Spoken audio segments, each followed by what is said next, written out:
السلام عليكم البنات. إذا كان الصباح صبحتكم باليمن والفرح والبركات، وإذا كان المساء مسيتكم بكل ما هو جميل ورائع في هذا الحياة. نرحب بالمشتركات جداد معايا في القناة، مرحب بكل متتبعاتي اللي كانوا يتشجعوني ويدعموني، وهما كانوا السبب أني نبقى نحط لكم هذه الروتينات. هاد اليوم قلت نشارك نبارطاجي معاكم الفيديو تاعي، لا جورني تاعي كاع واش درت فيها. يا اخي ما دزيت حتى حاجه، كاع واش درت في هذا النهار راني غادي نحط معاكم، ومام راح نقدم لكم هذا الروتين، وراح نجاوب على بعض التساؤلات تاع المتتبعات اللي وين كنت نحط لهم الروتينات في الفيسبوك. كانوا يجوني البريفي يسقسوني ولا بوتيتر في التعاليق، ونقول لكم باللي انا اللي كي كنت نحط الروتينات تاعي من قبل كنت نحط اشاك فوا. بعدها قاعد يجوني واحد التساؤلات محرجه، كاين واحد الناس كانوا يدخلوا في الحياه الخاصه تاعي ويسقسوني تساؤلات شخصيه. وصلت منهم رحت كاع حذفت هذوك المنشورات تاعي تاع روتيناتي. ابري ان موا ولا عاودت كي ديت وجبت مع راسي قعدت نقول خليك من رضا الناس، وخليك من انشاء معني كيما نقولوا احباط الناس. كاين بعض الناس المحبطين يحوسوا هذاك الاحباط اللي فيهم، ديك الطاقه السلبيه ينشروها لكاع الناس. انا قلت لي نتحدى هاد الناس ونعاود نرجع كيما كنت نحط روتيناتي ونشارك جميع تفاصيلي الايجابيه للمتتبعات تاعي. نبدو نهارنا بهاد اعتبروها يعني كنصيحه او كنقطه او كوجهه نظر من عند اخت. انايا اللي قالوا لي كيفاش راكي تنظمي وقتك وامبوسيبل تقدري تحطي ولا ديري كاع حد شغالات في نهار واحد. نقول لكم اخواتاتي، انا عندي كل نهار وبركته. سي با اوبليجي يعني كل يوم نهاري اللي غيكون منظم واللي غنكون فيه حماسيه ونكون نشيطه ونكون نو. انا عندي اليوم اللي نبكر فيه ونوض نصلي الفجر تاعي ونقرا القران تاعي في وقته. هذاك النهار نفوته ما شاء الله، نحس براحه نفسيه عميقه، نحس بارتياح، صوالحي نقضيهم في وقتهم، حاجه ما تفوتنيش. كي قالت لك الوحده ربي خلق لي البركه في الوقت تاعي. بصح داك النهار اللي دي فوا نمنك بالك ما يقدنيش الوقت كيما نقولوا نمنك، بالك الصلاه ما صليهاش في وقتها، ولا بالك ما نفطنش نصليش الفجر في وقته يفوتني بوقتها بساعه ولا دي فوا بنص ساعه. هذاك النهار ما نحسش روحي كاع اليز خواتاتي، نوض ما نقول لكم ما لاز، نوض منيرفيا، نوض ماشي اليز. تقوني غير نتمشى ونجر، هذه بالك تصرى لكم نتوما تانيك. صدقوني خواتاتي، انا اول نصيحه نقدمها لكم، النهار اختي اللي تنوضي غير صبحي على صلاتك وقري القرآن واستفتحي نهارك ويومك بأذكار الصباح وأذكار المساء، وجربيها وشوفي كيفاش تحسي بديك الراحة وهديك. وتاني كاينه حاجة واحدة، قادرة تصلي، قادرة ديري كحد الصوالح اللي قلت لك عليهم، بصح تنسي حاجة، تنسي انك اذا نهارك خالطتيه بناس سلبيين، وفي داك لا جورني تتخالطي مع ناس سلبيين ولا تسمعي كلام سلبي، اكيد راح تتاثري، لانه العامل النفسي يلعب دور بزاف بزاف في العطاء الجسدي. سما اذا كنتي داك النهار ديموراليزي ولا ما كنتيش الاز ولا كنتي تعرضتي لوحكه نفسيه، نقول لك وحكه نفسيه ماشي وحكه صحيه، لانها قادره كيما نقولوا تكون عندك ضغوطات. كاينه دي فوا اللي يسكنوا مع العائله يصير لهم مشاكل، كاينه دي فوا اللي ما تسكنش مع العائله ما تسكن وحدها وتلقوها غير تدي وتجيب مع راسها، عندها مشاكل مدخله هضره الناس في راسها. هذيك توجور تلقوها عايشه على رضا الناس. من هذا المنطلق انا نحكي لكم عن تجربه شخصيه. انا واحده من الناس، وقت ما كنت مدخله هضره الناس في راسي وكنت ندي ونجيب مع الناس ونتاثر بالناس، هذه علاه قالت لي هاك، هذه علاه تشوف فيا بهالطريقه، هذه علاه نعاملها مليح وهي تعاملني بالقباحه، هذه علاه انا نبغيها ونعزها ومن بعديها نسمع منها باللي كادرت فيا. تحت غير نديمي كنت في مرحله اللا نضج كامل نفوتوا على هذه المرحله. طبعا الحمد لله انا مازالني صغيره في الثلاثينات، ولكن نقول توجور الوقت يعني كما نقولوا للسنوات السابقه من حياتي كنت آه يعني سوء اختياراتي وسوء قراراتي وسوء تدبيري هو اللي كان وصلني بالك للهلاك. كنت انسانه عفويه، انسانه تقدروا تقولوا نيه، حاجتي مش ليا. يعني كما نقولوا هنا قادره تكون عندي مشكله نحكيها لفاميلتي ولا واحده من صديقاتي، ولا ابا قعدت نجيب روحي كيما نقولوا تكسر الراس. بعد كي قربت ربي سبحانه وتعالى وقعدت نصلي صلاتي غاية في وقتها، قعدت نلقى راحة في القرب لله عز وجل. تسمى هذاك الأنس درته في ربي سبحانه. قعدت كي نبغي نشكي لربي في السجود، كي نبغي كيما نقولوا هذيك الخلوة اللي بيني بين خالق تاعي، بين ربي سبحانه، شغل خضاتني طاق آخر. قعدت نحس براحة تامة. قعدت هذيك الناس اللي كنت نستونس بيهم ونحكي لهم ونشكي لهم ومتاخذتهم أقرب الأقربين، قعدوا ما يبانوليش خلاص. قعد جيست كي نهضر معاهم الو كي راكي صافا لاباس الحمد لله، زابهم ما نزيدش فوق هادي. نسقسي عليهم ولا يسقسوا عليا سيتو. تما كينا عرفت قيمة أني نتعلم الصبر ونتعلم. ما نقولكمش انا انسانه عشت الرفاه الكلي كيما شي ناس اللهم يدخلوا عندي الفيسبوك يقولوا لي باينه انت حياتك عايشه غايه وعايشه. ما تحكموش على الناس من المظهر تاعهم خواتاتي، حتى حد ما راه دايري بحد. بوتيتر انا دركا راني نهضر وقادره راه عندي مشاكل، قادره انا تاني دركا نهضر بالك راني طريحه فراش، حتى واحد ما راه دايري بحد. بالك راه عندي وحكه صحيه ولا مشكله ذاتيه بيني وبين نفسي وانتم ما على بالكمش. ما تدخلوش. كاين شي ناس والله لا يا خواتاتي صدقوني طفيليين لدرجه انهم يدخلوا لك في حياتك وينبشوا. اذا كان عندك محتوى ولا ما كانش عندك، ولا كنت غير شخص عادي في السوشيال ميديا، يحوسوا هذيك علاه كذا، هذيك علاه عايشه هذا المود دو في، هذيك فوالا.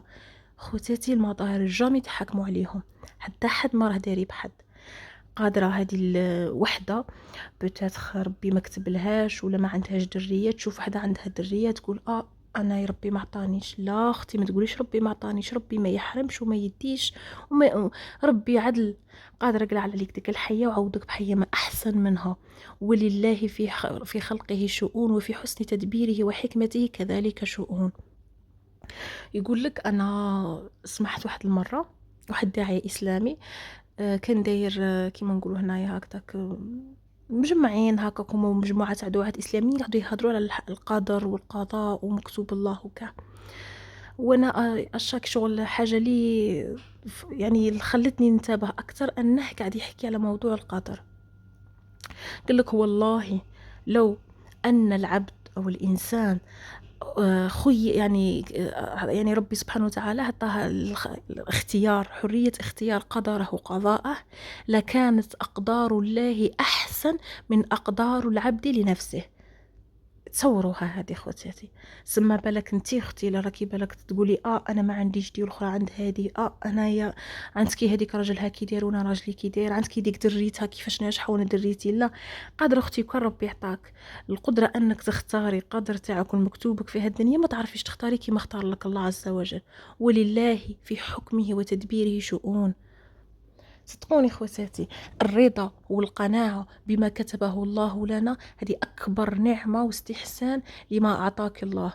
وربي سبحانه وتعالى يقول لك لئن شكرتم لأزيدنكم. صدقوني أنا إنسانة، هذه تجربة شخصية في حياتي، شعل وما شكرت ربي سبحانه وشعل وما صبرت لقيت ربي يزيد يعوضني أكثر وأكثر. كاين ديفو نتعرض لمطبات في حياتي، نتعرض بالك نقول لكم بالك مشاكل ومشاكل صحيه ولا مشاكل يعني داخليه في حياتي الشخصيه، وتوجو نقول يا ربي الحمد لله هكذاك ولا حاجه اكثر. حتى حد ما راهو هاني في هذه الدنيا، حتى حد ما راه كيما نقولوا هنايا في كامل الرفاه اللي بغاه كله ومكسوبه.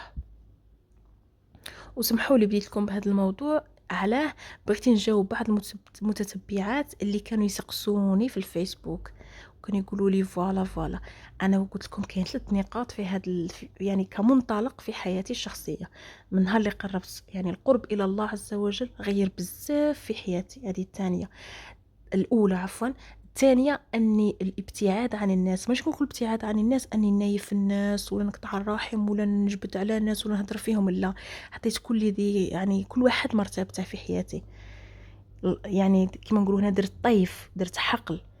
تعرفوا واش هو حقل؟ حقل يعني درت كل جدار هكذاك سوار، داخل في هذاك الجدار او السوار درت عائلتي، خصوصياتي. وبرا هذاك السوار حطيت الناس قادرة تقولوا الأقارب، الناس الجيران منا.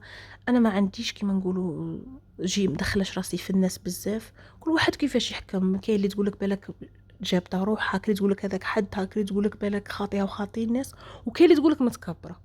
أنا لا، انا كنت مدخله روحي في الناس وكنت نيه ونسقسي على دي نروح عندي ونشوف دي. النهار اللي اكتفيت من الناس جبت روحي على الناس. بالتالي هكذاك لقيت راحه نفسيه تامه في حياتي. دونك هذا المنطلق الثاني. اما المنطلق الثالث، تعلمت نرضى بالشي اللي عطاه لي ربي. نرضى الحمد لله. ربي راني مريضة، نحمد ربي ونشكره. راني بصحتي، نحمد ربي ونشكره. راهي نقصتني حية ولا نحمد ربي على أي حية. أي ابتلاء، أي معضلة صارت لي في حياتي نحمد ربي عليها، باش نلقى الأحسن والأفضل يستناني عند الله عز وجل، مش أنا في الدنيا هذه وإنما في الدار الآخرة. باسكو هنا كمسلمين الحياة اللي كيما نقولوا هنايا الحاجه اللي نضربوا عليها وكل شيء هي الدار الاخره. باسكو كي نروحوا عند ربي سبحانه، هذيك هي الحياه ماشي هي الحياه الدنيا، هذيك هي الحياه الخالده اللي ما بعد ما نموتوا. زعما الواحد توجور اللي يخدم لهذيك الدار. ان شاء الله تكونوا فهمتوا المراد او القصد من هذا الكلام اللي قلته لبعض المتتبعات. نرجعوا الروتين اخواتاتي. كيما راكم تشوفوا انا هنايا كانت عندي نوض صباح، تقهويت، وجدت صوالحي، نقيت، خملت شنابر بناتي، خملت كاع الدار تاعي، وشوي تحت الفلفل كان عندي. بيسك الغدوه من داك النهار عندي عرضه، وجدت الحريره. انا توجور كي يكون عندي عرضه وكاع الحريره الفلفله صوالح السلاطه نوجدهم قبل. ابري استفت الماء اللي يتغسلوا في الغساله درتهم، واللي ما يتغسلوش في الغساله غسلتهم بيديا. كاينه جوست ملاحظه اخواتاتي هنايا. شفتوني كيما نوريكم الصوالح اللي نفعوني في حياتي العمليه داخل المطبخ، نوريكم ثاني الصوالح اللي ما نفعونيش. مثلا هاد النوعيه تاع القدر، هذه سيري كومبلي اسمها دولوكس، هذه شريتها. هذا منتوج جزائري 100%. شريتها زعما من درت لافيسيل قلت لي نشري كيما نقولوا هنا الاواني تاعي تاع الطبخ تكون اينوكس، هكذا باش ما نلقاش بروبليم في الغساله. صدقوني خواتاتي بالك وكان تقلي فيها البيض يلصق، ديري فيها الزبده كاع كيما دارت وتلصق، يلصقوا. ما يعني ما حاجه، انا الحاجه اللي نلقى استحسان فيها راني نقول لكم هذه حاجه خسرت دراهم. انا خلصتهم 1,450,000 شريتهم في الصيف. هاد المقله اللي كنت تشوفوا فيها اول مره نجبدها درت فيها الدجاج، هذا اللي درته شرائح دجاج قدامكم. وشوني درت الزبده قبل ما ندير الدجاج ولصقت لي. هاد القدر اللي كنت تشوفوا فيه كنت ديفوا ندير فيه غير الماسيدوان كيما نقولوا هنا البطاطا زروديه جلبانه يفورو، وكاع هاكو تلصق لي البطاطا في الكسكاس تاعها. اي من بعد دوكا دورتها راني نفيض فيهم غير الحليب والماء. بالتالي خسارت دراهم خواتاتي. كما راكم تشوفوا انا هنايا كي غسلت المواعين ونقيت كاع لا كويزين، كان عندي بروبليم في المجاري تاعي تاع الكوزينه وكاع. شريت هذا دي بوشور، غادي نكبه هنايا في اللي فيه هنايا كما راكم تشوفوا، وبعدها غادي نسمي بالله ونكب الماء ديريكت موراه. غادي تشيكي شغل يبخبخ هنايا كما نقولوا هنا عندنا في الغرب الماء هكذا كيطلع، وتحسوا الدعوه شغل تشموا كي الريحه تمتم بعد تختفي ديك الريحه نهائيا. ستيغي دي بوشا كاع واش راه كاين في هذوك المجاري وهذوك التيويات وكاع يروحوا. وهنايا كتشوفوا قلعت كاع المنظفات تاعي من هذا المكان، وقلعت الاطار الداخلي او القاعده الداخليه للمطبخ باش نفس المجال ثاني كل داخل عندي كاين البلاصه تاع لافيسل وتاع الماشينه لافي وكاع التيويات هذوك ثاني كنكب فيهم هكذاك هذاك ديبوشور هذاك برودوي، ونزيد نكب الماء غالي هكذاك باش من بعد ما يصراليش مشاكل مع الغسالة الاواني وغسالة الملابس. وبيان سور نمسح الدعوه هنايا وكاع بروفيتي من داك كنت قلعت الاطار. وهنا غادي نوريكم هاد الطابي اللي بالك البنات بزاف قالوا لي في فيسبوك خسارت دراهم ومن بعدها يتفتت ولنا. انا راني في شهر ملي شريته ما لقيتش مشكل معاه. انا جينيرالمون ماشي من نوعيه كي نطيب ولا ندير كيما نقولوا الماء والموهات والمرج وكان نطيب في النقا سمح دايرته جوست كي نوقف عليه ولا باش نحس روحي الاس. ابري ما نقيت كلش وفطرنا وتقهوينا قهوه عشيه، خرجنا في الليل، كانت نهار شباب والنو. قلت خليني ندير لكم جوله في الولايه تاعي. اختو البنات اللي قالوا لي اسكو بالعباس شابه ولا لا، بنات الشرق. ولكم بالعباس زينه وناسها زينين، ان شاء الله تزوروها وتلقوا هذا الشيء اللي قلت لكم عليه. هنايا كنا رحنا لواحد المطعم سموه باغياتا. يقدموا زعما صراحه انا يعجبوني الاطباق اللي يقدموهم. عندهم نهار في السيمانه يديروا البوزلوف، وانا واحده من الناس نتشاهى البوزلوف، نتشاهى الدوار، نبغي هاد الصوالح، هاد الماكله اللي دايره كيف هكذا. كاين بعض الناس راح يستغربوا يقول لك هذه حرجت على جال البوزلوف. يا خواتاتي نبغيه. انا يلي اللي يعرضني يدير لي البوزلوف ولا يدير لي الدواره ولا يدير لي الكبده من الفوف. المهم خرجنا تعشينا وشهيتكم في الجنه. نتمنى تزوروا هذا المطبخ يعني صراحه الاطباق تاعه ولا اروع، عندهم حسن استقبال. ما شاء الله. ابري ما تعشينا قعد الجو هو انه كانت تصب. قلت نفيلمي لكم شويه تشوفوا نضربوا جوله في الولايات تاعنا. حنا كنا في لاماكتا، والحاجه اللي عجبتني زعما صراحه ولايتي يعني تعجبني، نحس بالاحتزاز اني ننتمي لبلعباس. ما شاء الله ولايه غير صغيره وشابه ونقيه، وزاد ربي سبحانه وتعالى كرمنا بوالي ما شاء الله، انسان واقف على خدمته، انسان ما شاء الله منضبط. يعني كل ما هو زين وشباب جابه للولايه، ان شاء الله ربي يكمله فيما يرضيه. ابري اللي دخلت راني نوجد لقوتي لبنتي غدوه عندها قرايه، وقلت نشارككم تاني هذا الفيديو. انايا هنايا فضلت ندير لها وجبه صحيه، بويسك انا عندي صغيره بنتي شويه تبغي هادو لي شوكولا، هاد العفسه هكاك، تبغي الحلويات، تبغي صوالح زعما اللي ماهمش صحيين. وانا توجور نأصر عليها انه بنتي لازمك تاكلي حاجه صحيه، باش غدوه من غدوه ما توصليش لا قدر الله زعما الواحد يمرض ولا عارفين هاد الصوالح اللي فيهم كونسيرفاتور وكاع يهلكوا الصحه.